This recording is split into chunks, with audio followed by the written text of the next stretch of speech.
歡迎各位觀眾收睇《流行都市美麗》。我哋成日話聽到靜脈曲張啊，就係話啲靜脈咧好似咧係擴大咗，同埋咧扭曲咗。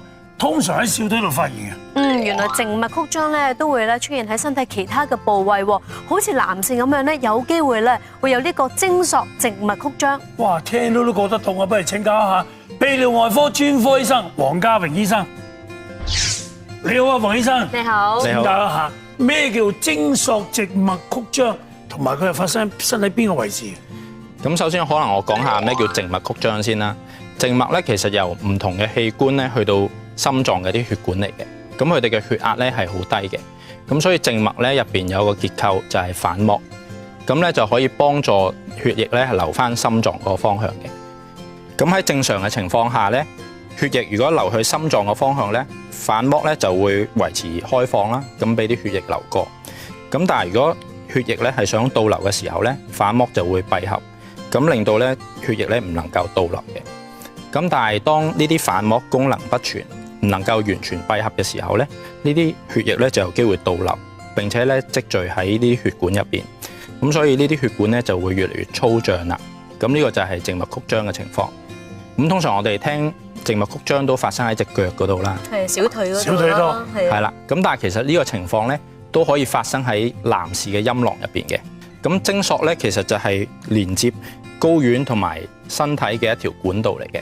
呢條管道入邊咧有動脈啦、靜脈啦，有淋巴管啦、輸精管同埋一啲神經線。咁精實靜脈曲張咧就係發生喺睾丸附近一個叫萬狀靜脈叢嘅地方。咁其實咧就係睾丸上方嘅一座網狀嘅靜脈嘅結構嗰度嘅。咁而佢發生咧嘅地方咧通常就喺左邊嘅，因為左邊嘅靜脈同右邊嘅靜脈個走勢係唔一樣㗎。右邊嘅靜脈咧係直接入到大靜脈嗰度嘅，咁所以阻力咧係比較低啲。而左邊嗰個靜脈咧就直接入去腎臟嘅靜脈嗰度，係一個分支嚟嘅，咁所以個阻力咧係會大少少。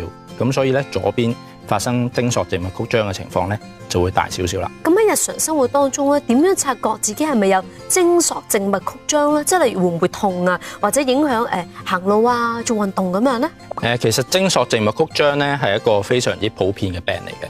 咁其實每100個男士咧，可能有15個咧都有機會有精索靜脈曲張。咁多㗎？唔少喎。係啊，不過好消息係咧，好多時其實係冇症狀嘅，咁大家亦都唔會察覺。咁但係少部分人咧就有症狀啦，例如話會覺得個陰囊墜住痛啊，隱隱作痛咁樣樣。咁尤其是喺一啲劇烈運動或者長時間站立之後咧，個情況會加劇嘅。咁不過一般行路咧，通常就唔會有影響嘅。同生活習慣有冇關係咧？其實雖然唔係直接引起呢個病啦，咁但係同生活習慣都好有關係嘅。咁尤其是頭先講嘅長時間站立，或者成日搬重嘢，又或者咧成日做一啲健身嘅舉重訓練，咁樣咧就有機會增加腹部嘅壓力，咁亦都會增加血液回流嘅阻力嘅。咁亦都導致到咧有機會患呢個病嘅機會增加咗㗎。咁黃醫生，你頭先都提到啦，即係病徵唔明顯、唔容易察覺㗎嘛。咁所以如果唔知道冇理佢啦，會唔會惡化㗎？其實好多時患者嘅症狀都係輕微嘅，但係少部分嘅患者咧，佢哋嘅情況的而且確係會惡化。例如話係嘅痛楚會加劇啦，咁有陣時咧都會影響精子嘅數量同埋質素，引起不育嘅問題㗎。咁甚至乎咧最嚴重咧可能會導致睾丸萎縮嘅情況添㗎。咁有冇分程度㗎？即係去到咩程度就需要就醫咁樣咧？其實臨床上我哋會分為3級嘅。咁第一級就係輕微啦，我哋會叫病人咧做一個呼氣嘅動作，咁同一時間咧要閉住口鼻。咁呢個動作就有效增加個腹壓。咁同一時間我哋檢查個陰囊咧就可以摸到精索靜脈曲張。咁但係如果中度嘅情況咧，我哋唔需要叫病人做呢個步驟咧，我哋都已經可以摸到呢個精索靜脈曲張㗎啦。咁而喺嚴重嘅情況下咧，其實我哋肉眼都見得到喺陰囊嘅皮膚下邊咧就有一啲腫脹咗嘅靜脈。咁典型我哋就會話佢好似一袋嘅蟲仔喺個陰囊入邊咁嘅形狀。你頭先話到咧會影響呢個生育，會點樣影響法咧？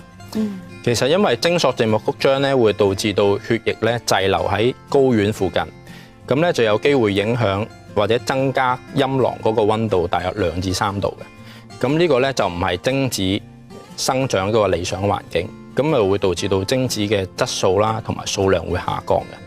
同一時間咧，呢個血液嘅滯留咧都會導致到局部嘅組織咧有缺氧嘅情況，產生一啲自由基。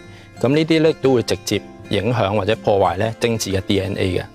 咁其實男士不育咧嘅原因咧，40%嘅原因都係因為精索靜脈曲張嘅問題，所以都唔能夠忽視㗎。哇！我哋未必自己察覺到嘅喎，有冇咩特別嘅人士係高危嘅咧？其實咧就有幾類人士咧都係高危嘅。咁第一類人士就係年輕嘅男性啦，後生㗎，反而後生係啦，有。反而後生嘅。佢唔係年紀大咗之後慢慢退化出現呢啲問題㗎。唔係嘅，係因為青春期或者年輕嘅男士佢哋血流量係比較多啲咧，所以就容易啲開始發病。咁另一類高危嘅人士咧，就係需要長時間站立工作嘅人士，例如服務性行業啊咁樣樣。咁另外就係頭先都講啦，就可能成日健身啊、用舉重訓練嘅人士咧，都係要特別注意㗎。舉重都唔得㗎，都得，但係就有機會患上呢個病嘅機會咧，可能因為個腹部受壓。咁就會出現呢啲問題㗎啦。係啦，即係令到個腹部嘅壓力大咗。咁如果真係懷疑自己係咪有呢個精索靜脈曲張，第一步應該點樣做咧？第一步當然就係睇我哋泌尿科醫生啦，我哋就會同病人檢查。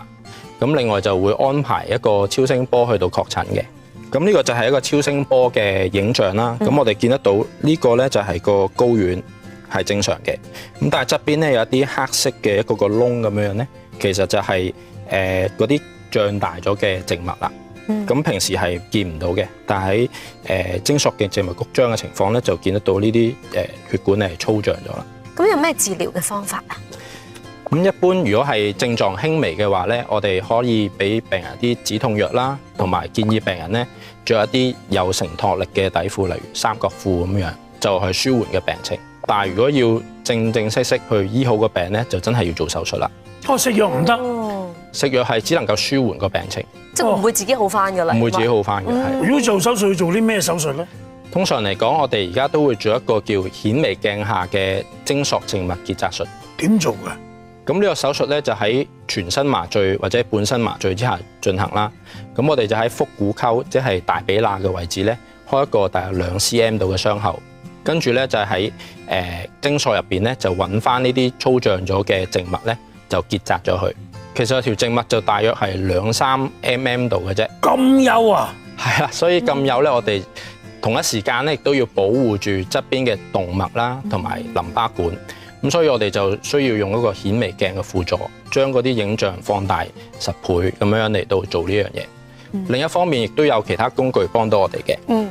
咁例如就係我哋會打啲顯影嘅藥水，同埋用一啲特殊嘅鏡頭，咁就可以咧睇得到咁多條血管入邊咧，邊條先係動脈啦。例如呢度熒光咗嘅就係呢條就係動脈，或者呢個白色呢條都係動脈。咁我哋就可以保護住呢條動脈，去到紮咗真係脹嗰啲靜脈啦。咁手術之後有啲咩需要特別去注意㗎？咁手術之後咧，其實病人可以即日出院㗎啦。咁不過咧就係喺大約4個禮拜內啦，我哋都會建議病人着翻頭先講嘅緊身啲嘅三角褲啦，同埋咧避免劇烈嘅運動，包括咧性行為咧4個禮拜，去到保護咧嗰個傷口嘅。其實你紮咗嗰條靜脈，咁條啲血咪冇路走咯？其實係呢個非常之好嘅問題。咁其實佢其實仲有一條靜脈咧係唔會脹嘅，就喺輸精管嘅側邊。咁我哋就靠呢條輸精管側邊嘅靜脈咧，帶嗰啲血液翻身體啦。如果做完手術之後啦，康復啦，佢嗰個生殖能力會唔會恢復翻㗎？其實根據數據咧，如果係因為呢個精索靜脈曲張導致到精子嗰個質素有影響咧，大約70%嘅人喺6至12個月之後咧，嗰個精子嘅質素咧都會恢復翻嘅。咁而大約一半到嘅患者咧，咁最終咧都可以自然懷孕嘅。佢又會唔會有翻發嘅咧，黃醫生？咁其實因為呢個手術都好精準咁樣移除晒或者結紮晒嗰啲血管啦，翻發機會都幾低下，大約100個可能有1個嘅翻發啦。咁有冇方法去預防呢個精索靜脈曲張嘅咧？預防都幾難嘅，因為其實好多時都係因為靜脈入邊嗰個反膜個結構不全引起呢個問題。不過可能譬如我哋如果知道我哋做一啲劇烈運動或者需要長時間站立嘅時候，可能就着翻啲有承托力嘅底褲都會有啲幫助。